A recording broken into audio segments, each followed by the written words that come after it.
بەناوی خوای گەورە سڵاوتان لەبێت بینەرانی بەڕێز و خۆشەویست هەوڵێکی سەر بۆ هەڵبژاردننی سەر و کۆمار و کۆبنەوەی پەرلەمانی عێراق و پێکەنانی حکوومەتی نوێی عێراق دەستی پێکردووە لەو چوارچێوێژدا وەختێکی هاوپەیمانی بەڕێوەبردننی دەوڵەت کە پێکاتبوون لە هەرێک لە محەممەد حەلبوسی سەرۆکی پەرلەمانی عێراق محەممەد شاسوودانی کاندیدی ڕاستپێدا بۆ کاندیدی ڕاستپێدراوی چوارچێوی هەمانگی بۆ پێکەنانی حکوومەت هەروەها فاڵح فەیاس سەرۆکی دەستی حەجی شعبی گەشت ناولێن و لەگەڵ مەسعود بارزانی سەرۆکی پارتی دموکراتی کوردستان کۆبوونەوە بە پێی زانیەکان کۆبوونەوەکە بێئەنجام بووە بەو پێوەی کە بارزانی دووبارە بەرەم ساڵحی ڕەت کردوێتەوە و ڕاگەیاندوەکان بەشداری کۆبوونەوەی پەرلەمانی عێراق و پێکەنانی حکوومەتیش ناکەن لاگەری دەرچوونی بەرەم ساڵح و مانەوەی لە کاندید بوونی لە بەرنامی ئەمڕۆ سەرەوە دەکەین هەوڵەکان بەکوێ گەشتن بۆ پێکەنانی حکوومەتی نوێی عێراق و ئایا چوارشەممە یاخود دووشەمەی داهاتوو هەڵبژاردننی سەرۆک کۆمار بەڕێوەچێەوە بۆچی پارتی و یەکێتیش ناگەن بەڕێکەوتن لەگەڵ ڕێک لە بەڕێزان دکتۆر ئەمین بەکر ڕاوێژکاری پێشووی سەرۆکی پەرلەمانی عێراق لە ستۆدیۆ هەروە لاولێرەوە یاسین عەزیز شارەزایی کاروباری عێراق سەرم پرسانە دەکەین سوپاسی ئامادەبوونتان دەکەین کاکتۆر بەخێر بێن لە بەرزستانەوە دەست پێ بکەین سەبارەت بە کۆکردنەوەی واژۆ تا ئێستا 170 واژۆ کۆکراوەتەوە بۆ ئەوەی کە چوارشەممە کۆبنەوەی پەرلەمانی عێراق بکرێت پێ دوای چوارشەممە دەکرێت یاخود بازۆکێک کە خواستێکی حەلبوسی شێ دووشەممەی داهاتوو بکرێت بۆ هەڵبژاردننی سەر و کۆمار پێ دوای چوارشەممە دەکرێت یاخود هەفتەی داهاتوو کۆبوونەوەکە دەکرێت سەرتا سڵاتان لێبێت وا سڵاو لە بیرانی ئەم بەرنامەیە سوپاس دەکەم ئەگە قسەسە کۆبنەوەکەی پەرلەمان بێت دەکرێت بۆ منە کۆبنەوەکە بشکرێەوە بابەتی سەر و کۆمار لە ئەجندای کۆبنەوەکەیان نەبێت هەرچەنەوەکە ئەوەش کە ڕاگەیاندراوە بەرنامەی کاردابەزیوە و تیانە ئەمە یەک وە دشکرێت ینی ئەگەر لایەن سیاسەکان ڕێکەوە بخرێتە بەرنامی کارەوە بۆ مۆزووی ئاکەی هەڵبژاردننی سەر و کۆمارەکرێت پێم وایە چانسێکی کۆتاییان نەدەنێ بۆ ئەوەی کە ئەم دووسێ ڕۆژە مجاری ئەگەر گفتوگۆیەکە بێت گفتوگۆ بکەن لایەنە کوردستانەکان لایەنەکانی بڵێن پارتی و یەکێتی و ئەگەر هەر نەگەنە ڕێکەوتن پێم وایە هیچتر شیعە بە تایبەتی چەرچەوەی هەماهنگی پێشوو ڕناوەستێت چاوەڕێی ئەوە ناکارکەیتر ئەمان ڕێبکەون و ئالێتیشی دیکە دێن بەزێستا کێشەکەی سەر و کۆمارە بڵێن کاندیدیاوان کاندیدی خۆیان یەکلا کردوێتەوە بەڵێ بەنسبەتەوەنەوە کەندەکان یەکلاوەتەوە ماوەتەوە ئەوەی کە کورد بەداخەوە ینی سەر و کۆماریان تاسە یەکلا نەکردوێتەوە باشە بازۆکێک کەوبنەوەکەی ئەمڕۆی بارزانیش لەگەڵ حەلبوسی و محەممەد شاسوودانی و فاڵح فەیاس بێئەنجام بووە ئەو دووبارە بەرەم ساڵحی ڕەت کردوێتەوە باس لەوە دەکەنێک لە سەرچاوەکان بازۆ دەکەن کەوان پارتی بەشداری کۆبنەوەی پەرلەمانی عێراق نەکاوە بەشداری حکوومەتیش نەکات ئەمە چۆن دەخوێنیتەوە لە ڕاستیدا پارتی ینی بە سروش دەوێت بەشداری حکوومەت بکات چونکە پێی وایە بەشداری نەکردنی لە حکوومەتی عێراقیدا سلبیەکەوێتەوە بەڵام وە بە تایبەتیش کە لە ئێستادا لە پەرلەماندا وەکو کەمینەیەکی و تۆ ماوەتەوە وەکو ینی وەکو جاران نییە هاوپەیمان لە هاوپەیمانێکی بەهێزابێت باش بۆیە پێم وایە ئەمە جارە فشارە و بە تایبەتیش بۆ سەر سونەکان بۆی قەناعەتیان پێ بکات کە ئەوانیش بایکۆت کەن تاوکو سوسیشی معاتەڵ دروستکەنەوە و دەنگدان لەسەر سەر و کۆمار بوەستێت باشە بەزێستا پارتی و سونەکان دەتواننەوە بکەن ئەو سونەکان 220 ئەندامە کە پێویستە بە سەر و کۆمار ئەوان نەهێڵن 220 ئەندام لەوێ سێری کە خۆی کێشەکەوەیە بە سروش لە ئەنجومەنی نوێرانی عێراقیە بۆ من ئەمڕۆژ 190 ئەندام ئامادە بووە واتە ئامادەبوون کەمترە لە 328 پەرلەمانتار کە ئەوایە لەوێ ئامادە بێ فەرقی زۆرە ئەمە یەک واتە بە سروش خۆیان کەمتر ئامادە بن دوو ئەگە قسە هەموو پەرلەمانتارانیش ئامادە بن بە هەر هۆکارێک بێ نەخۆش بە هەرچێکە بم بێتەوە ئایا سونە و پارتی بێکەوە ئەتوان سوسی معاتەڵ دروستکەن سونەکان ئێستا نزیکەی 80 و قسووران بەڵام ئەمە هەمویان ینی سەر بە بڵێن سیادە نین ولا حەلبوسی خەمیس خەنجەر بۆ ئێستاکی جۆرێک لە دابەش بوون جامە پێم وایە ئەمە ڕۆڵە دابشکردنی ڕۆڵەکانیان دابش کردووە بەشی خەمیس خەنجەر زیاتر یان چۆن دەڵێ گرنتیەوە بە پارتیەدا کە دەنگانی بۆ ئەوان دەبێت بەڵام بەشێک لەوانەیە کە سەر بە محەممەد حەلبوسین لەوانەیە جۆریشی دیکە قسە بکەنیان لە ژێرەوە گفتیان دابێت بە یەشێتی گرنگەوەیە سونەکان هەموو دەنگی سونەکان بۆ پارتی ناڕۆ هەمووشی بۆ یەکێتیش ناڕۆ هەمووشی بۆ یەکێتیش ناڕۆ بڵێ باشە بەس ئەگەر بێت و دابش بن باشە بەس وتە دەیستە پارتیەوەی کە دەڵێ بەشداری کۆبوونەوەی پەرلەمان ناکەن بەشداری حکوومەت ناکەن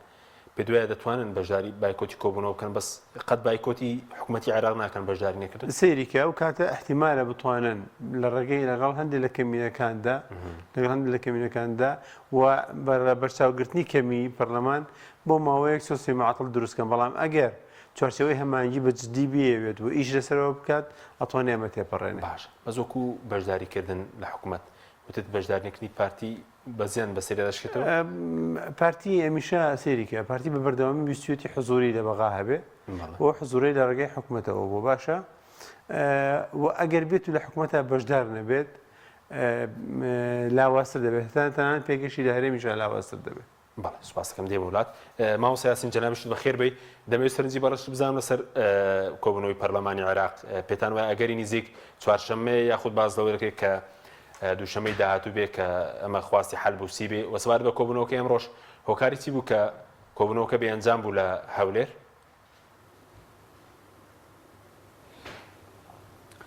بەنای خوای بەخشندەی میهرەبان سوپاس کاک حەچیم سڵاو لە جەنابت و مامۆستا ئەمین و تەواوی بینەرانی کەناڵی خۆشەویستی پێیان پێم وایە کە هێشتا کات زووە بۆ یەکلاکردنەوەی بابەتی دانیشتنی پەرلەمانی عێراق بۆ مەسەرەی سەرۆکی کۆمار یان هێشتا لایەنەکان زۆر دوورن لەیەک لایانی کوردی زۆر دوورن لێک یەکێتی و پارتی کە هەروەکو لە هەواڵەکان هەستمان پێکرد کە پارتی و یەکێتی لەسەر مەسەرەی سەرۆک کۆمار هەتا ئێستا نەگەیشتون بە خاڵێکی هاوبەش یان هەر ئەسڵەن نزیک نەبوونەوە لێک بۆی بگەن ئامادە یەک نییە لە هیچ لایەک لەو دوو لایەنە کە بگەن لە بەرامبەر لایەنی شیعەش هەتا ئەوەی کە چوارچێوەی هاوانجیا لە نێوە خۆیان کێشە هەیە کێشە لەگەر مامەڵەکردن لە مەسەلەی سەرۆک کۆمار کێشە لەگەر مامەلەکردن لەگەر مقتەدە سەدر و ڕەوتی سەدر ئایا ئەوان بەبێ ڕەزامەندی مقتەدە سەدر بڕۆن بۆ پێکێنانی حکوومەت و دانیشتنی پەرلەمان بۆ سەرۆکایەتی هەڵبژاردننی سەرۆکی کۆمار و دیسان ڕاستپاردنی سەرۆکی حکوومەت ئەلێرە ینی هەموو لایەنەکان هەروەکو مامۆستامینیش ئاماژەی پێکرد هەتا لە ناو سونەش زۆرە جیاوازیەک هەیە لە لاوەکان هەرچەندە لایانی سونەی پێم وایە کە کێشەکانی کەمتر بیت چ لە لایانی شیعی چ لە لایانی کورد بەڵام لە تەواوی ئەوەی دێتە پێشچاومان کە هێشتا من پێم وایە نە چوارشەمە نە دووشەمەی داهات و هەر پێم وایە هەر لەو یەک دوو هەفتەی پێم وایە زۆر ئەستەما کە بتوانن دانیشتنەک بکرێ دانیشتنی ئەنجومەنی نوێنانی عێراق بۆ هەڵبژاردننی سەرۆک کۆمار پێم وایە هێشتان کات زووە هێشتان گرفت زۆرە هەرچەندە بەپێی زانیاریەکانی من کە سەرەتای هەفتەی داهاتوو زیین بلاسخارد دیسان ڕۆڵێککە یان جەولەیەکە دەست پێ دەکا لە مقتەدە سەدر دەست پێ دەکا و احتیمالی زۆری شەکە مقتەدە سەدر پێشوازی لە خەمیس خەنجەر و کاک نێچیروان بارزانی بکە پێم وایە ناڵێم هێشتان هاتوچۆیەکان هەرماون کێشە و گرفتەکان هێشتان زۆر قوڵترن لەوەی کە بتوانن بە 2 ڕۆژ یان بە 3 ڕۆژ یان بە هەفتەیەک چارەسەر بکرێ و بگەنە ئەوەی کە بگەنە و ئاستەی کە هەڵبژاردن بکرێ بۆ سەرۆکی کۆمار لە پەرلەمانی عێراق باشە سەبات بە کۆبوونەوەکە ئەمڕۆ مامۆسا هۆکاری بێئەنجامبوونی چییە و پارتی بازۆکەی کە دووبارە دکتۆر بەرهەمی ڕەت کردوتەوە هۆکاری بێئەنجامبوونەکە چییە؟ خۆی کۆبوونەوەی ئەمڕۆ بۆ دوو ئەنجام بوو ئەنجام یەکەم بابەتی سەرۆک کۆمار کە هیچ ڕێکەوتنێکی لەسەر نەکرا و دیارە بە پێی زانیاریەکان جەنابی کاک مەسعود هەتا ئێستا سوورە لەسەوەی کە نابی دکتۆر بەرهەم بربژێربی پێم وایە پارتی کێشەی نییە لە مەسەلەی بربژێراتی سەرۆکایەتی کۆمار هەروەکو لێرەش باسم کردێ پێشتر ئەگەر بێت و شخصی دکتۆر بەرهەم نەبێت کەسێکی تر بێ پێم وایە پارتی نوێ نەرمی پیشاندەدە لەو بابەتە و زیاتر پارتی گرنگی بە سەرۆک کۆمار دەدا بۆ ئەوەی کە دکتۆر بەرهەم نەبی نەک بە بۆ ئەوەی کە بێوێ ئەو پۆستە وەرگێ پارتی لەبەر ئەوەی کە سەرۆکایەتی حکوومەت دەکا و جومگەکانی حکوومەتی هەرێمی کوردستان و هەرێمی کوردستان زیاتر لە دەست پارتیە پێم وایە بۆ پارتی مێمە ئایا لەسەر بەرنامەی حکوومەتی داهاتووی عێراق ڕێک بکەوێنە بابەتی سەرۆک کۆمار بابەتی سەرۆک کۆمار پەیوەستە باوەی کە دکتۆر بەرهەم ڕەت دەکەنەوە هەر کەسێکی تر لە ناوی یەکێتی بربژێر کرێ بۆ نمونە ئەوەی کە باسی دەکەن دکتۆر لەتیف هەرچەندە پێم دوورە من ئەو بابەتە وا بێ بەڵام ئەو کاتە ئەو بابەتە پێم وایە پارتی تەنازولی تێدا کە ئیشەکە دەڕوە بەشی دووەمی ئەوەی هەتا ئێستا لە ناو ئەو باسی دەکەن کە ئیدارەی دەوڵەت ئەو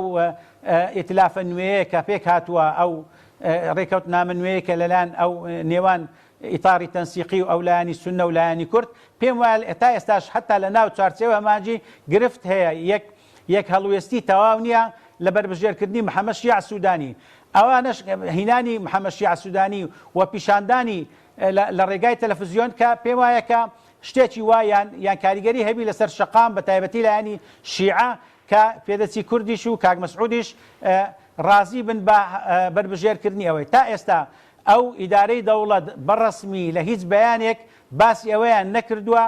کە محەممەد شیع سوودانی بەربژێریتیان هەر بۆ زانیاریشتان ماوەک پێشێستا دیسان محەممەد شیع سوودانی بە شێوەیەکی نهێنی هاتە هەولێر و لەگەر کاک مەسعود بارزانی دانیشت ئەویش بۆ هەوڵێک بۆ ئەوەی کە پاڵپشتی کاک مەسعود وەرگری بۆ بەربژێرکردنی بەڵام بەکو باسم کرد تا ئێستا ئەوە بابەتی دووەم بۆ ئەویش نەگەیشتونە نەتیجەی کۆتایی چکە باسم کرد پارتی کۆمەڵێ داواکاری هەیە لەو حکوومەتەی کەدادێ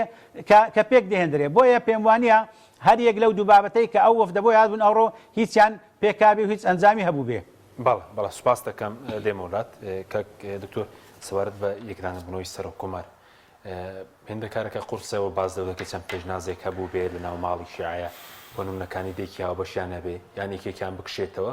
یان هەردووکیان بەیەکەوە بڕۆن بۆ ناوهۆڵی پەرلەمانی عێراق بۆچی بابەتەیەک لا ناکرێتەوە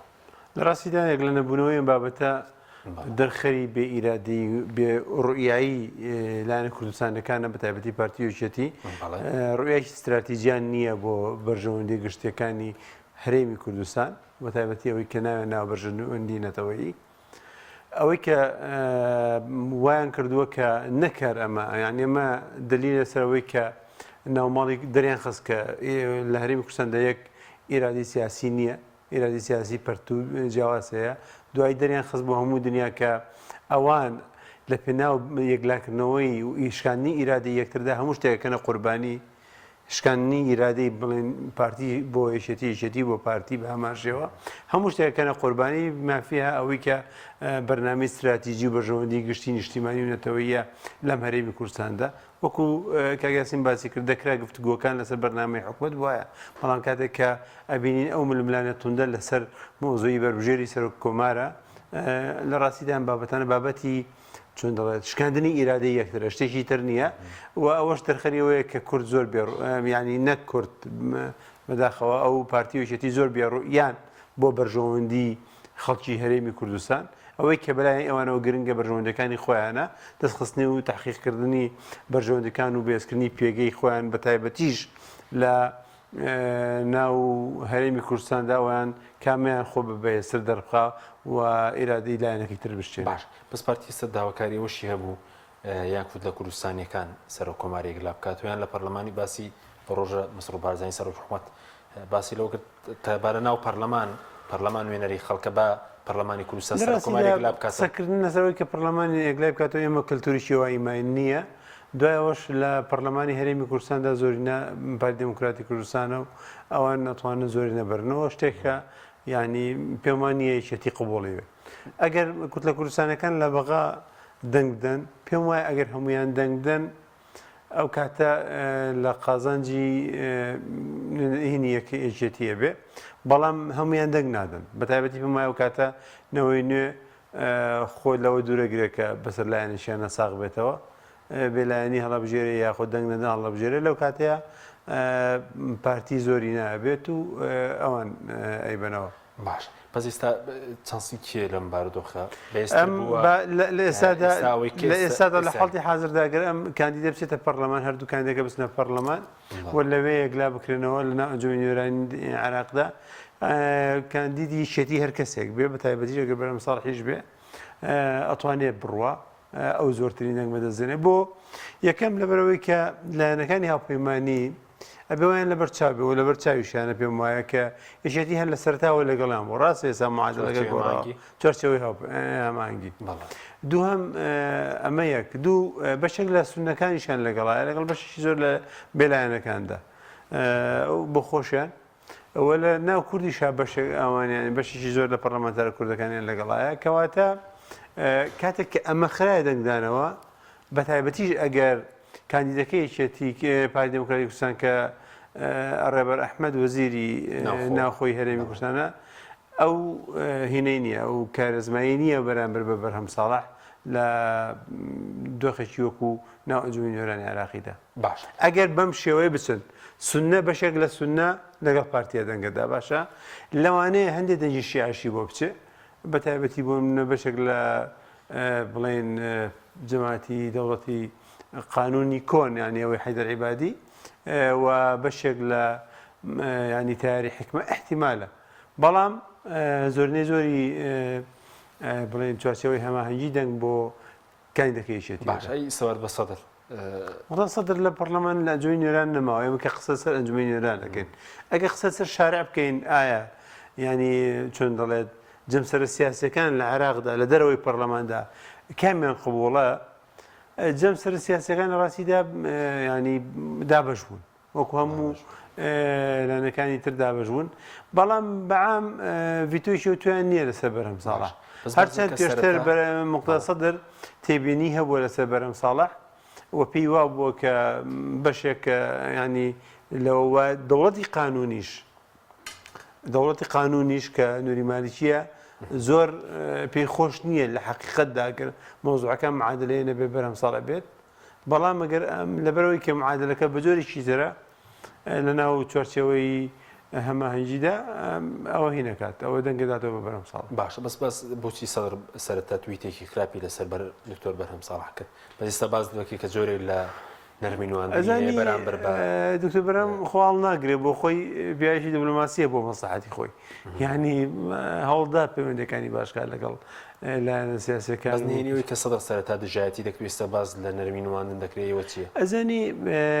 تقریبەن جۆرێک لە جۆرەکان دکتۆر بەرهەم ساڵح لەگەڵ مستەفا کازمی جۆرێک لە پاکێجێکن بەیەکەوە چونکە کاتی خۆی کە مستەفا کازمی هاتە سەر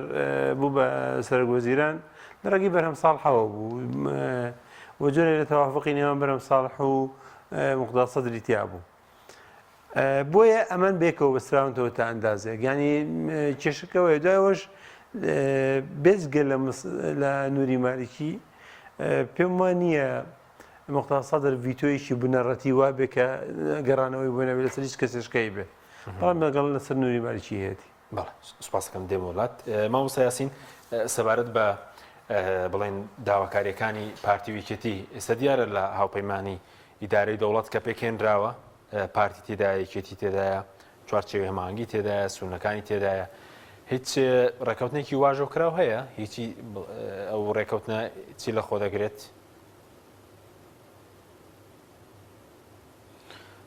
یعنی ئەگەر مەبەستە لە بینی یەکێتی و پارتی و لایەنەکانی تکە مەبەستم لە هاوپەیمانی بەڕێوەبردننی دەوڵەتە کە بەم زوانە پێکێنراوە لە ماوەی داهاتوو دوایەوەی کاوپەیمانی سێ خۆڵی هەڵبەشایەوە ئەوە پەیمانی دەوڵەت لە چوارچێوەی مانگی لە پارتی یەکێتی و سونەکان پێم وانە کە ینی شتێکی وای ڕسمی و فەرمی هەبێ ئەگەرە باە ئەوە دەکات پێم وایە کە زیاتر شتێکە لە ژێر فشاری هەرێمی بە تایبەتی ئێران و لەژێر فشاری نێودەوڵەتی کە بتوانن کە ینی ئەو کێشە سیاسیە هەیە ئەو داخستنە سیاسی هەیە لە عێراق ئەو بنبەستە سیاسیە تێبپەڕێنین ئەوەیە مەستەکە دەنا پێم وانە ئەو هەتا ئەگەر ینی ئەوڕۆ زۆر تێبینی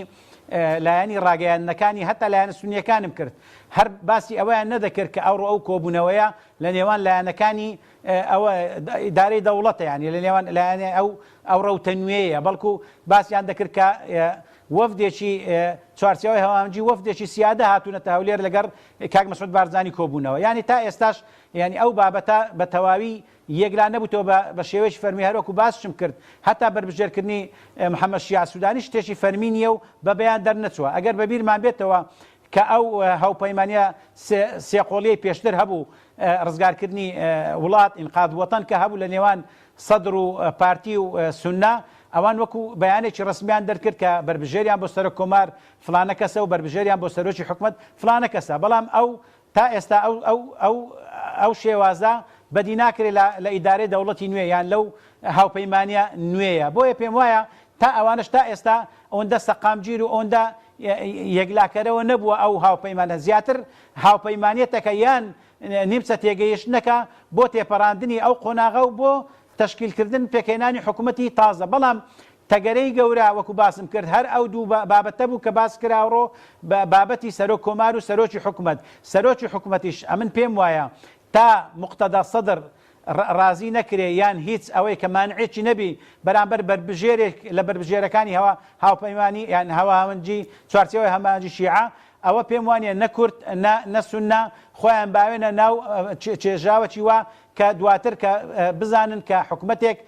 پێدەچی تەمەنی زۆر درێژ نەبی و دیسان بکەونەوە بەر مەسەلەن ئەوەی ڕەتفعلی یان کاردانەوەیەکی سەلبی سەدر بەرامبەریان بۆیان پێم وایە کاک حەچیم ئەو هاوپەیمانیاتیش زۆر هاوپەیمانێکی پتەونیە پێم وایە زۆر شل و شۆقە و زۆر بێهێزە و پێم وانە هەمووی شەکانی پێ بکرێ بە تایبەتی ئەوەی کە بتوانێت 220 دەنگ کۆ بکاتەوە بۆ ئەوەی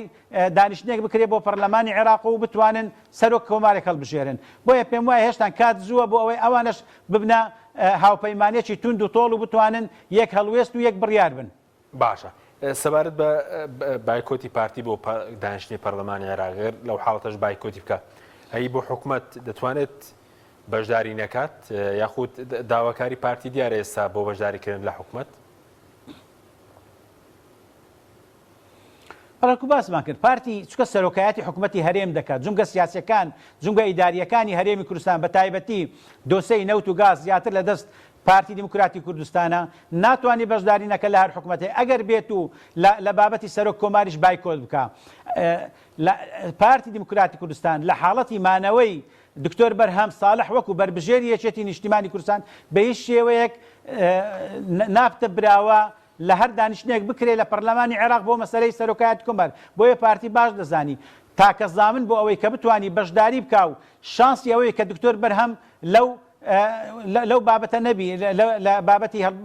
بربژێرکردنی کورد لایەنەکی کوردی لە بۆ سەرۆکایەتی کۆمار بەڵام لە مەسەلەی حکوومەت دیارە ئەوە جودایە سەرۆکایەتی کۆمار جودایە سەرۆکایەتی یان حکوومەت پێکەنان لە عێراق جودایە پارتی گرفتی زۆرە لە ڕێیای حکوومەتی هەرێم لەگەر حکوومەتی بەغدا دەیەوێت لە ڕێی بەشداریکردن یا زامنکردنی بەشداری هەندێک بابەتی زۆر گرنگی هەیە داوا بکە بیچەسپێنیت ئەگەر بێت و پێشتر لەگەر مقتەدا سەدر چ ئێستا لەگەر لایەنەکانی چوارچێوەی هەمانجی بە تایبەتی نەوت و گاز بە تایبەتی پێشمەرگە ئەو شوێنانەی کە چی پێ دەڵێن شوێنە ناکۆکەکان کە لە نێوان هەرێم و ئەوەی گرفتەی دوور و درێژە مەسەلەی بابەتی کەرکووک مەسەلەی بابەتی گەڕانەوەی بارەگاکانی پارتی بۆ کەرکووک بۆیە پێم وایە ئەو بابەتانەی یان ئەو گرنگجیەی کە پارتی دەیدات بە بەشداریکردن لە حکوومەتی عێراق زۆر لەوەی گرنگترە واسما کرد لە مەسەلەی سەرۆک کۆمار هەروەکو بووتە بابەتێکی کوردەواری گۆتنی بابەتێکی ڕکا بابەتێکی کاوە ئیرادەی یەکتر شکاندن لە نێوان پارتی و یەکێتی کە هەردووچیان لەو قۆناغەدا هەر یەکەچیان بەجددی لێی پاشەکشە بکە و تەنازول بکە دیارە لەلایەن جەماوەری خۆی لە ناوجەماوەری خەڵکی حتا لەلایەن بوونی لەناو تەواوی پرۆسی سیاسی عێراق زەرێرشی گەورە دەکات. سوپاس دەکەم مامۆستا دکتۆر سەبارەت بە کاریگەری ئەو ملولانەیە لەسەر هەرێم چی دەبێت چەند داوان بۆ بڵێن درێژکردنەوەی تەمەنی پەرلەمان هاوڕابوون بە یەکۆ درێژیان کردەوە بەس ئەم لێکەوتەی دەبێت لەسەر هەرێم ئەم مەسەلەی سەرۆک کۆمارە ئەگەر بەڕێکەوتن نەستە بڵێن هەڵبژاردننی ئەنجومەی نوێرانی عێراقیەوە بۆ سەرۆک کۆمار بێگومان کاریگەری دەبێت بەڵام کاریگەریەکەی قورستر دەبێت ئەگەر بێت و بڵێن کەندەکەی پارتی سەرکەوێت و یەکێتی ئاوت بکە کاریگەریەکەی قورستر دەبێت لە هەرێمی کوردستاندا باشە بەس بۆ پێچوانش وەری نەگرین پێچوانە لەبەرەوەی دەسەڵات لای پارتیە ینی ئێستا یەکێتی کەمتر دەسەڵاتیە ینی لەوانەیە دەسەڵات لە هەرێمە بەس دەسەڵات لە هەرێمە جومگە سەرکی استراتیجیەکان لای پارتی دموکراتی کوردستانە پارە لای پارتی دموکراتی کوردستانە نەوەت لای پارتی دموکراتی کوردستانە بەداخەوە هیچی لای کورد نییە لای پارتی و یەکێتیە ینی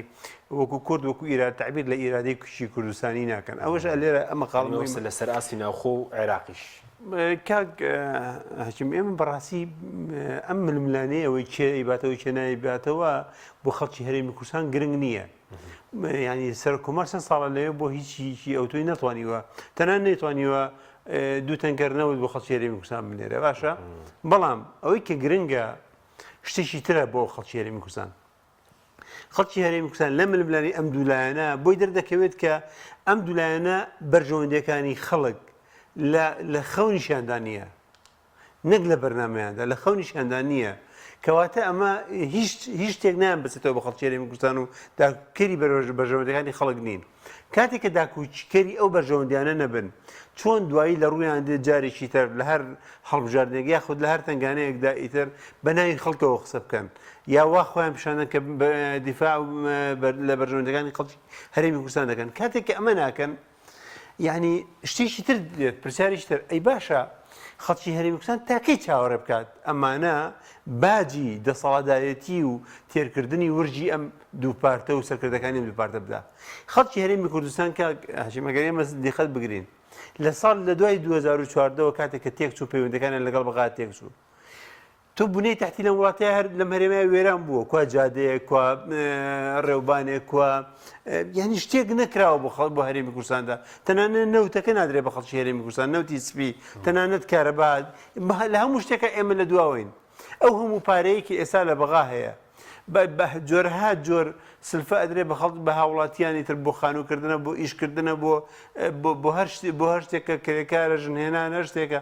خەڵکی هەرێمی کوردستان خەونیش پێ نابێت. خەڵکی هەرێمی کوردستان پارەکەی خۆشی کە لێ بڕاوە نایدنەوە موچەخۆرەکان نایدنەوە نەک خەڵکەکە بازارێکی وشک و برینگە گەر تۆزە کۆمەڵێک لە چۆی گەشتیاران نەبێت پارەیەک لە ناوانیە ئەو بڕە کەمە نەبێت کە موچە خۆرانوەریەک مانگانە. لێرە ئەمە تێدەگەین کە خەڵکی هەرێمی کوردستان باجی دەسەڵاتدارەتی و تێرکردنی ورجی ئەم دوو لایەنە سیاسیەدا سەراسی عێراق و ناوخۆ خەڵکی هەرێمی کوردستان قسە خەڵکی هەرێمی کوردستان دەکەین. خەڵکی هەرێمی کوردستان کاتێک کە ئەماندەری ئەخەن بەرژەوەندەکانی خەڵک لە پلان و استراتیژی ئەماندانیە بۆچی خەڵکی هەرێمی کوردستان چاوەڕێی ئەمان بکات و باجی دەسەڵاتدارەتی و تێرکردنی ورژی ئەوان بدات؟ بۆچی ینی لە پێناوچیدا پارتی نوێنەرایەتی بکە یەکێتی نوێنەرایەتی خەڵکی هەرێمی کوردستان بکەن بۆچی؟ کاتێک کە ئەمە ناتوان خزمەت بە خەڵکی هەرێمی کوردستان بکەن کاتێک بوونتە ڕێگر لەوەی کە تەنانەت خەڵک سوود لە خێروبێری عێراقیش وەرگرێ. ئێمە لەو کاتەوە باجیەوە دەین پارەی نەوت وزە نایە بۆ هەرێمی کوردستان لە بەرەوەی ئەمان نەوتە فرۆشن. باشە لەو کاتەوە لە 2014ەوە ئێمە پێشتریش تەمان وردە بەڵام بۆ لەو کاتەوە تۆقوتەوە باجی ئەوە دەدەین کە ئەمان مادام لەگەڵ بەغا ڕێک ناکەون لەسەر ئەم مەلەفانە ئیتر بەغا ئەوە تا جاران نەفەقاتی حاکیمە ئەنێردرا ئێستا تەنان پارەی گەرمی جوتیاران نانێردرێ کاکە جاران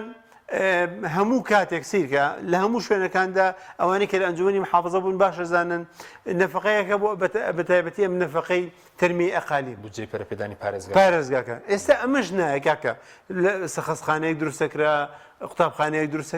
ئەمەش نایە بەخۆشیان خۆیان ئەڵێن ئەوەی کە ئەمێنێتەوە بۆ خەڵک لەوان لە بەرماوەی ئەم دوو پارتە ئەمێنێتەوە بۆ خەڵکی هەرێمی کوردستان و بۆ بجێ گشتی بەشی موچەکەیان ناکە موچی خەڵک ناکە. ئەیکەواتە خەڵک چۆن چاوەڕێەوە بێت جادەکەی قیر بکرێ چۆن چاوەڕێەوە بێ نەخۆشخانەی بۆ دروست بکرێ چۆن چاوەڕێەوە بێ کە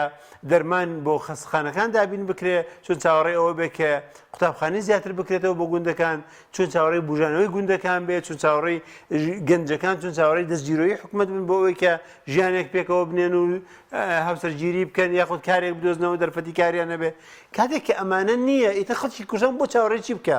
چاوەڕێی چی لەم دوو هێزە سیاسی بکە؟ ئەمان دەریان خست ئێستا لێرە ئەمەی کە پێمان دەڵێن ئەم دوو هێزە ناتوان نوێنەرایەتی بەرژەوەندی خەڵک بکەن نوێنەرایەتی بەرژەوەندی خۆیان دەکەن بیر لە بەرژەوەندەکانی خۆیان دەکەنەوە. ینی بچووکترین نمونە سەرۆک کۆمارێکە سەرۆک کۆمارێکە ینی پۆستێکی زیاتر پرۆتۆکۆلیە بەڵام ئەمان ئامادەن بیگەنە مریشکە ڕەشە و یعنی تەنانەت نەک بەغدا ئەگەر ئامادە ئەم ململانێ بەرن ئەمریکاش بەردەوامی پێبەن. کەواتە ئەمان شتێک لە بەرنامە و استراتیژیاندا بە ناوی بەرژەوەندی خەڵکەوە و بە ناوی بەرژەوەندێتەوەیە وجودی نیە. بەس ئەو خێروبێرێک کەوتت ڕێگە نادەن خێروبێری عێراقیش بۆ خەڵکی کوردستان بێ لە ئاستە ناوخۆیەکە شەر ناوەن بڵێن خێروبێرەکە بۆ خەڵک بێ جگەوەی کە لە عێراقەوە بۆی پەیوەندی تێکچوون لەگەڵ عێراق دۆخی کوردستان خراپ بووە. ئەمان سەیریکە کاک ئەمان ئاسی ناوخۆی چییە؟ لە ئاسی ناوخۆی هەرچی زەوی باشە لە سلێمانیش و لە هەولێرش و لە دۆشیش دراوە بە کۆمپانیەکانی ئەوانە ناو سنتەری شارەکاندا باشە هەرچی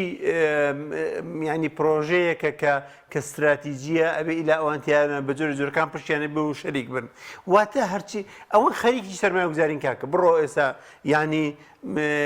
کامیان بە ملیارات دۆلاریان نییە لە کام پرۆژەکە دەستی سەردانی استراتیژیە هەر پرۆژێکی استراتیژی بێت مڵکی ئەوان نییە یا بەجۆر یا لە 150 و بەرەو ژووریان پشکنیە کەواتە ئەگەر ئەمان هاتوون دەستیان قسۆتە ئەو بڕەپارەشەوە کە لە هەرێمی کوردستاندا هەیە کە ئەگەر پێشتر بازرگانێک ئەگەر پێشتر هاوڵاتیە کە شتێ بکات ئەگەر بزانە ئیشەکەی خێریتە بەبێ ئەوەی کە پشتێک بیا بەوە بووی نییە دەستکاری هیچ پرۆژێ بکە ئەم جۆرە خەڵکە ینی قابلی ئەوەن کە نوێراتی خەڵکی کوردستان بکەن ئایا ئەمەە مشەخۆرن یان بەڕاستی نوێراتی دەکەن خۆرن کەم بەجددی نەکەن مشەخۆرن دیکتاتۆرن و بەڕاستی نیزامێکی کلیپتۆکراسیان هەیە ئەمانە واتە نظامی دەسەڵاتی چەتەکان ئەمان وەکو چەتە حکومڕانیەکەن هەرچی خێروبێرێک بێ بۆ خۆیان نیەبن ویتر خەڵکی تریش برسی ئەبێت نەبوو ئەبێت نیەتی گرنگەوەی ئەمان خۆیان لەسەر دەسەڵات بن و خۆیان هەیان بێت سوپاسناکەم بەڵێ بینەرانی بەڕێز ناوبەڕێکی کورت و دوای ناوبەڕەکە دەینەوەلاتان لەگەڵمان بمێنن تۆپ ئارت تاکە بریکاری تۆڕی میدیایی کۆمەڵ بۆ بەرهەمهێنان و بڵاوکردنەوەی ڕێکلام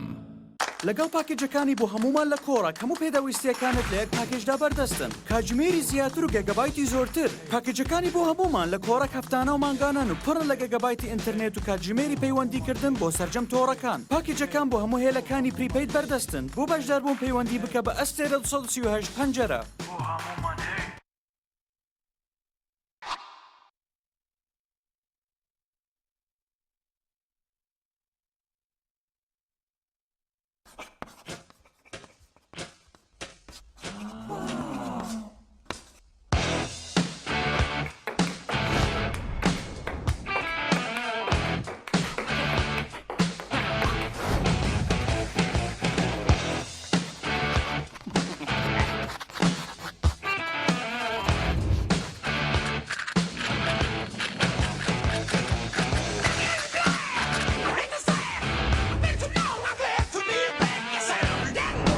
نهێنی سەرکەوتنەکانت تەنها ئاڵتونسایە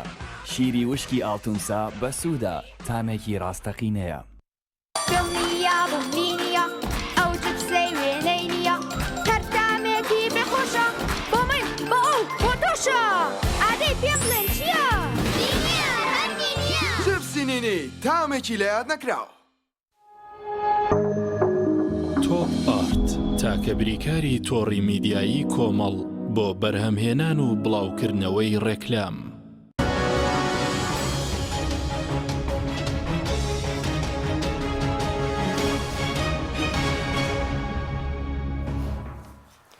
جارێکتر سڵاوتان لەبێت بینەرانی بەڕێز مامۆستا یاسین سەبارەت بە کارنامەی محەممەد شیع سوودانی هەرچەندە بەڕێز جارێ بەست بڵێن کاندیدی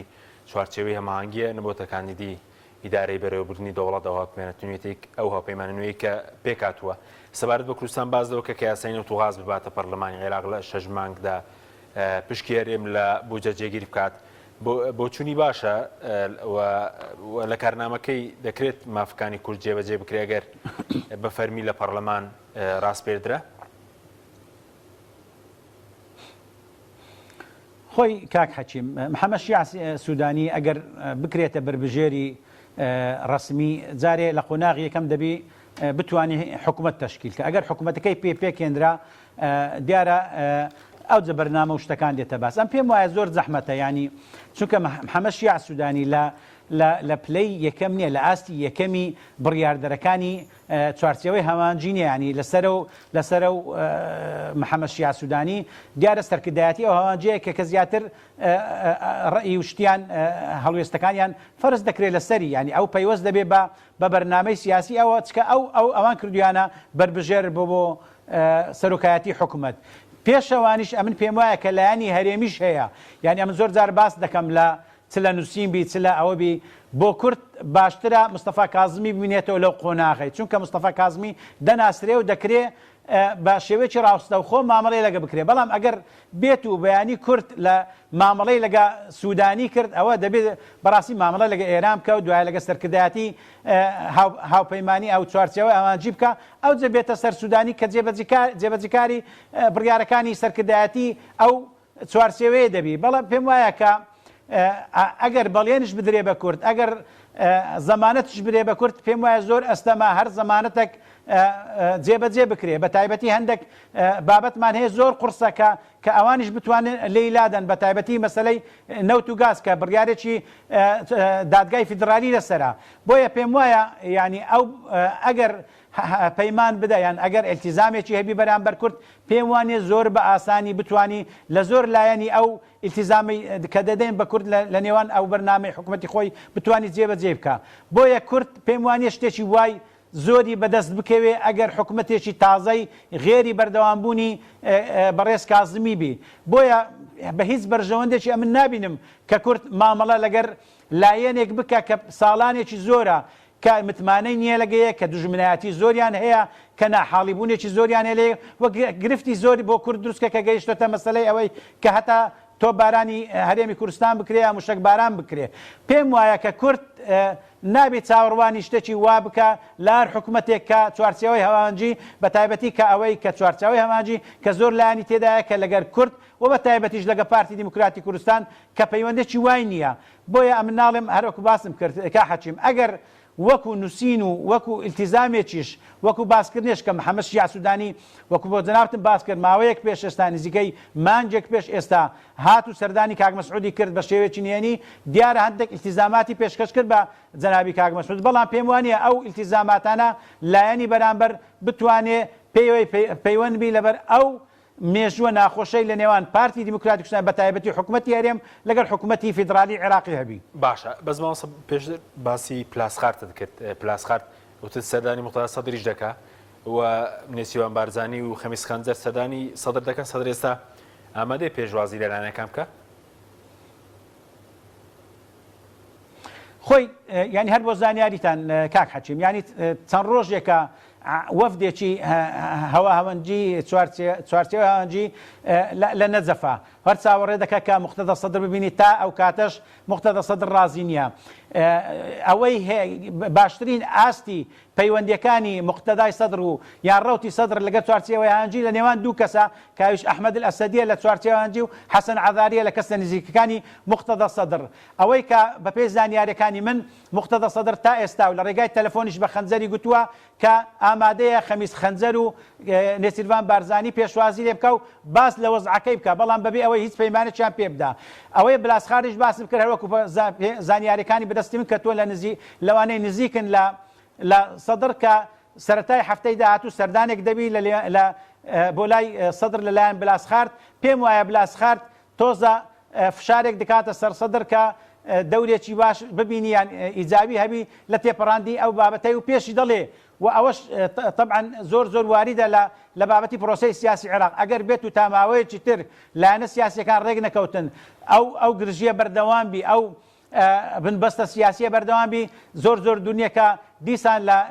لە ئاگادارکردنەوەی شتکە یان لە وتارێکی تری بلاسخارد عێراق بکەوتە قۆناغێکی تری مەترسیدار بکەوێتەوە ژێر بەندی هەفتەم لەلایەن نەتەوە یەکگرتووەکان کە ئەوەیە کە ئەمن پێم وایە هەموو لایەنە سیاسیەکان لەو کاتەی ینی پێدەچی خەڵکی عێراق لەو بابەتی قازانجەک بکەن بەڵام وەکو لایەنە سیاسیەکان زەرەرشی زۆر دەکەن ئەگەر هێت و ئەگەر هات و عێراق بگەڕێتەوە ژێر باڵی ئەو بەندە بەڵێ سوپاس دەکەم کاک تۆر سەبارەت بە کارنامە بەڕێز باسی نوێنەرایەتی پارتی وشێتی کرد پێشتر نوێنەرایەتیان کردەوە جارش ئەگەر بەشداری لە حکوومەتی شا بکەن سەبوون لەم کابینەی مستەفا کازمی وەزیری دەرەوە کوردە وەزیری شارەوانی بڵێن ئاوادانکردنەوە لەگەڵ دات کوردە ئێستا بەو کارە وەزیر کارە باشار کوردە دەتوانین هیچ بکەن ئەم جارش کە پێشتر شکستیان هێناوە لە ڕاستیدا بەرنامەی ینی بەرنامەکان زۆر زیاتر هینن بەڵێ چون دڵم مەتاڵاتینەوە بەرنامەی حکوومەت و نەیانتوانیەوە بستنە وردەکاریەوە و زۆر تریژ لانی عێراقیەکانی حەزمەن کاتێکە بەرنامەدا ڕێژن حسابی ئەوە دەکەن کە هەرێمی کوردستان جەبێ پابند بێ بەچێوە بۆ منە قەرارەکەی بۆ منە بابەتی فرۆشتنی نەوت و غاز لە هەرێمی کوردستاندا و قەرارە جێبەجێکردنی بڕیارەکەی دادگای باڵای فیدرالی بنسبت نەوتەوە ئەمانش لەوانەیە حتمما دانیشتەکان ناتوان لەمە پشخەڵکەن ڕاستە دەیانەوێت لایەنی کوردی ڕازیکەن بۆ ئەوەی کە بچنە گفتوگۆوە باشە لەگەڵیان و حکوومەت پێک بێنن بەڵام لە هەمان کاتشە نانەوێت پشت لەم بڕیارانە بکەن چونکە بەش بێزگەرەوەی کەمە بڕیارێکی دادگای باڵای فدرالیە باشە لایەنە سیاسی شیعەکان بە زۆری وا ئەبینن کە ئەم بڕیارە بەنسبەتەوەوە استراتیژیە بۆ استراتیژیە چونکە مۆزووی مەلەفی نەوتی وا ئەکات دەسەڵات بەس مرکزەوە بمێنێتەوە شیعەکان ئێستا بیر لەوەکەنەوە لە مرکزە دەسەڵاتی ینی سەرشی بخۆیان بن. نەتیجەکە چی دەبێت نەتیجەکەەوە دەبێت دیسانەوە بە بەرنمەیەکی مەتاڵی حکوومەت پێک بێتەوە بۆ قۆناغی ئایندا و ئەو بەرنامە مەتاڵیە لەوانەیە دیسانەوە هیچی دێجێ بەجێ نەکرێت بە تایبەتیەوەی کە پەیوەندی بە کوردەوەیە بەڕێکەوتنیی خارجی وەکەوەیەکی ئێستا هەیە 200 میلیارێک بێت بۆ هەرێمی کوردستان یاخود نەیە ئەوە بابەتی نوتەکە چی بەسەر بێ مادەم لەگەڵ بەرەکەوتن بابەتی لە ناو خۆشدا چاکسازیەک نەکرێ کاک حەشیم چەند جاریش مەوتووە هەرێمی کوردستان بەداخەوە فرۆشراوە فرۆشراوە بۆ کۆمپانیانە فرۆشراوە بە کۆمەڵی ئەم عقدانە کە ئیلتزامی 50 ساڵی لەسەر هەرێم و لەسەر ئەو بیرنەوتیانە دروست کردووە کە عقودی نەوتی درێژمەودایان هەیە لەگەڵ ڕۆژنەفت و لەگەڵ بەشێک لە کۆمپانیا تورکیەکان بۆ بازارکردنی نەوتی هەرێمی کوردستان بۆ بە دەرهێنانی نەوتی هەرێمی کوردستان ئەم فرۆشتنە ئەم هەڕاجکردنی هەرێمی کوردستان بە خاک و بەسەروەتیەوە ئێستا بە ئاسانی تۆ ناتوان دەیبێنە دەرەوە چونکە تەداعەتی هەیە باشە تەداعەتی قانونی و داراییشی هەیە و سیاسیشی هەیە ئەمە بێزگەلەوە ینی بە تایبەتی ئەم دوو هێزە بە تایبەتیش پای دموکراتی کوردستان گرێوی لەسەر مۆزووی بەکارهێنانی سلعی نەوتە وەکو سلعی استراتیژی بۆ بەهێزکردنی پێگەی استراتیژی خۆی بۆ پێگەی کوردستان پێگەی نەخێت پێگەی خۆی پێگەی وەکو حزب چونکە دوجار ئێمە وەکو کوردستان زەرمان لێ کردووە چونکە بە مجمل بۆتەوەی ئەوەی کە دەسای 50 خاچێری کوردستان زێن بەتابەتی دوای ڕفراندۆم بۆتەوەی ئەوەی کە بەغدا زۆر سەرسەختتر ململانێمان بکە و بە پێگەی ینی دەستکەوت زۆر لە دەستکەوتە فدراڵەکانی کە ئێمە جاران مناقەشەوەمان دەکرد بابەتی خاک بابەتی ناوچە کوردستانەکان بابەتی پێشمەرگە زۆر بابەتی دیکە پاشەخشەمان لێ کردووە ینی تەنانەت ئەگەر ینی گریمان کورد وجودێکی ینی حەقیقی نوێنەرێکی حەقیقی هەبوایە لەم قۆناغەدا ئەم بابەتە قڕز نییە لەبری هیچ هەموو شتێک من تەنها لەسەر یەک بەرنامەی تەوزیعی دارایی کە ئێمە قانونێکمانەیە پێدەڵێن قانونی ئیدارەی مالی و دەینی عام ئەم قانونە واز دەبین قانونێکی تر بە نەمەڵێکی فدراڵی سیاقە بکرێتەوە دەسەڵاتە داراییەکان لە عێراقا ڕێک بخرێت ئەگەر تەنها ئەمە بکرایە بابەتی نەوەی چێک لەو بابەتانێکی ئاسانتر چارەسەرەکە بەس هین دەستبەردار نەبوون ئەوەی لەگەڵ بەغدارێک نەکەون لەسەر ئاستیان خۆشتاک سازی ناکەن لە نەوتەکە بۆ چییە مادەم لەگەڵ ڕەنگە کە لەگەڵ بەغداژ ڕەنەکەوی لە ئاسنا خۆی کەش بۆ چارەسەرێک بۆ دۆسی نەوت نادۆزرێتەوە ئاسینا خۆی مەبەست کوێ لە کوردستانە بۆ نمونە چاکسازیەک بکرێت شەفافەتێک بکرێت قوربان ینی وەکو پێم وتی ئەمەە بەشێک سێریکە یەکەم ئەم نەوتەوە خۆی وتم هەڕاج کراوە کۆمپانیەکان باشە بە سەرێکی زۆر بەشێکی زۆری بۆ کۆمپانیەکان دەچێت ئیتر بە شێوازێک کە لەوانەیە زیاد کەمتر لە 150 بۆ خەڵکی هەرێمی کوردستان دەمێتەوە بۆ هەرێمی کوردستان دەمێتەوە لەمە بەشێکی زۆری بۆ کۆمپانیەکانی خزمەتگوزاریەکە کە هی ئەو دوو حیزبان بە تایبەتیش کە لەولا هی پارتین بێزگە لە پاڵاوتن بێزگە لە گواستنەوە بێز کۆمپانیای خزمەتگوزارەکانی تری کە لەناو خەڵکە نەوتەکاندا بەشێکی زۆری بۆ ئەمە دەڕوە ئەوەی دەمێنێتەوە ینی لەوانەیە کەمتر بێت لە ساچلیش پێی دەوترێت ئەمە بزێ هەرێمی کوردستانە بزێری دڵە سەدا چلویەکە بەڵێ دەڵێ لە سەدا 50 بۆ تێچوون و خەرجیە لە سەدا چلویەکی بۆ حکوومەت لە بۆ حکوومەتە بەڵام هێشتا هەندێشتی تریشی لێ دەڕوات ئەوەش جیاواز کەواتە کە لە سایە چل کەمتری داهاتی گشتی بۆ خەڵکی هەرێمی کوردستان بێنێتەوە ئەمە تاڵانکردنی سا شەستەکەی تاڵانکردن نییە سەیریکە حەشیم دەرهێنانی بەرمیلێ نەوت لە عێراقدا $9 بۆ $11 تێچێ لە حاڵەتی ئێستاشدا یعنی کە ئێستا بەرمیلی نەوت لە بازارە بە $100 بەڵام لە هەرێمی کوردستاندا $59 ڕوە $59 لەگەڵ $10 حساب بکە چەندی فەرقە ئەی ئەمە دزینە لە خەڵک نەبێت چییە ئەمە بەتاڵاندانی بەژۆنی گشتی و مسامانی گشتی نەبێت چییە؟ کەواتە ئەلێرەوە تۆ بزانە ئەوەی کە تۆ حکومڕانی تۆ ئەکات یعنی بەڕاستی نوێراتی تۆ ناکە خەمی تۆی نییە خەمی خەڵکی نییە خەمی ئەوەیەتی خۆی چۆن پێگەی بەهێز بێت لەسەر کورسەکەی بمێنێتەوە و بەشی خۆی و ئەوەی کە هەیەی و دوایش بۆ ئەو خێزانێکی لە حزبەکەی لەگەڵیانەوەیتر ئەوی تریشی کە زیابوو بۆ خەڵک بمێنێتەوە ئەم جۆرە لە حکومڕانیکردن حکومڕانێکی ناتەندروستە و خەڵکی هەرێمی کوردستان دەمێکەمە زانێت لە هەڵبژارنەکەەوە بە تەریقەی بایکۆتکردن ئەمە گزارش لێ کرد خۆ ئێستاش وردە ئەبینین پێم وایە ئەگۆڕە بۆ شێوازی تری ناڕزاتی سوپاس دەکەم مامۆستا یاسین سەبارەت بە کێشەکان لەگەڵ بەغداد گەشتبینی بۆ هیچ چارەسەر یاخود کێشاڵ پەسێدراوەکان لەم کابینێرەوە خۆیان دەمێنەوە تەمەنی حکوومەتەکەش باز دەوە کە ئەگەر پێکش بێنرێ ئایا تەمەنێکی کورد دەبێت تەنا بۆ پەسەندکردنی بوجە و ئەنجامدانی هەڵبژاردن بێ؟ کا حەچیم پەیوەندەکانی هەرێم و بەغدا هەر دەبی بە پینە و پڕۆ بڕوە بەڕاستی یعنی بۆ ئەوەی کەمە باش بزانین ئەوەی کە بەغدا دەیەوێ یعنی مستەحیلە کە حکوومەتی هەرێم لەو قۆناغەدە جێبەجێ بکە یعنی بۆ نمونە تەسلیمکردنی بواری نەوت و گاز یعنی تەسلیمکردنی نەوت و گاز یان مەلەفی نەوت و گاز بۆ بەغدا حکوومەتی هەرێم بەتاڵ دەکاتەوە هیچ مانایەک لە بۆ ئەو قەوارە و ئەو حکوومەتە ناهێڵی چونکە هەموو پاڵپشتی هەموو اعتیمادی حکوومەتی هەرێمی کوردستان لەسەر ئەو بابەتەیە کە نەوت و گازە زیاتر بەڕاستی یان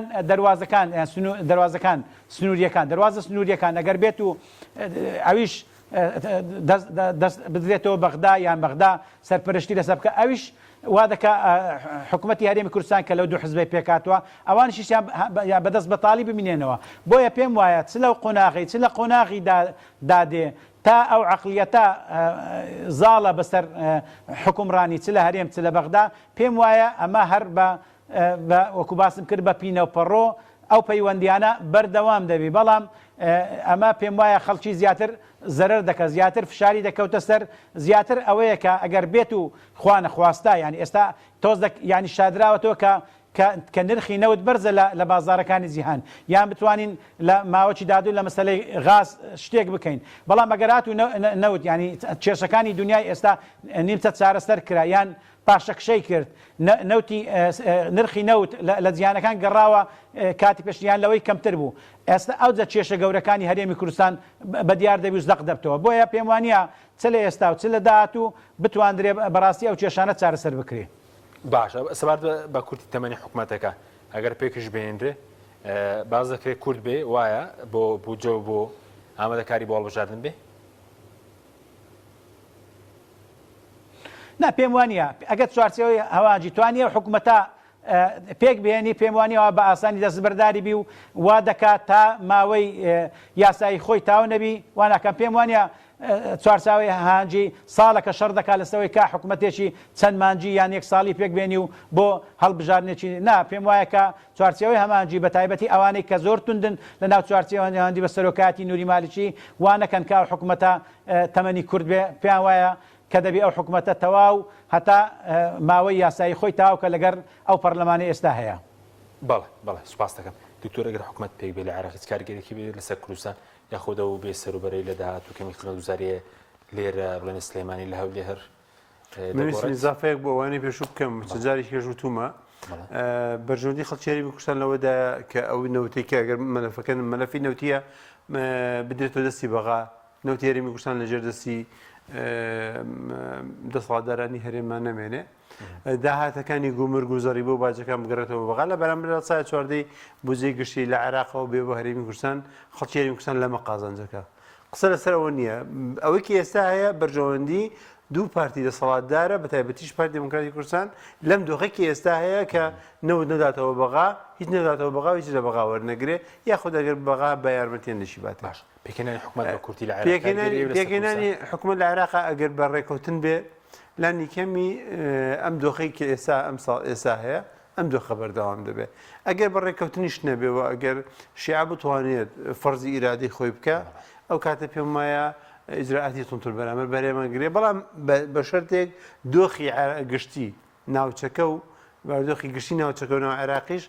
لەبار بێ بۆ ئەوە چونکە تا ئێستا کە هەنگاوی زۆر دێنەناوە پەیوەندی بەوە بۆ کە دۆخی ناوچەکە زۆر لەبار باشە مختەراست هەرەوە بێدەنگی دەمێنێتەوە بە کورد نەخێ خۆپشاندان دەکات کۆمەڵە کێشە دروستەکە بەڵام مقدەسەدر ئەم ماوەیە بۆی دەرکەوتۆ کە زۆر ئەو بەهێزە نییە بە تایبەتی کە بتوانێت دۆخەکان بەتاوەتی لەبەر یەک بەرێت دەرەوە بە تایبەتیش لەم قۆنا لەم خۆپشاندانانەی ئەخیردا چونکە لە قۆناکانی پێشودا لە سەردەمی حەیدەر هاتنە ناوی یەکەم بۆ ئەنجومەنی نوێرانی عێراقی و دووەم جاریش بۆ ناو ئەنجومەنی نوێرانی عێراقی بە پاڵپشتی جاری یەکەم پاڵپشتی حەیدەر عیبادی هات وەکو کارتی سیاسی بەکارهێنا جاری دومیش پاڵپشتی مستەفا کاظمی هات ئەوان ڕێگاندا ئەم جارە لایەنەکانی چۆرچەوەی هەمانجی هەڕەشیان لە سەرکردا ئەسکەریەکان کرد ئەگەر بێت و ڕێگری نەکەن لە هاتە ناوەی خزرا ئەوان دوجار تەعاملیان لەگەڵاکەن ئەم جارە بۆیە ڕوبەڕووبوونەوە زۆر بەتوندی ڕوبەڕووی خۆپشاندران بوونەوە نانهێشت ینی بڵێن تەجاوزکەن بەرەو خزرا. سوپاس دەکەم زۆر سوپاس بۆ بەرزان دکتۆر ئەمین بەکر لە ستۆدیۆ هەروە لە هەولێرە و مامۆستا یاسین عەزیز سوپاس بۆ بینەرانی بەڕێز سوپاس بۆ هاوکارانم تا بەرنامێکی دیکە خواتان لەگەڵ.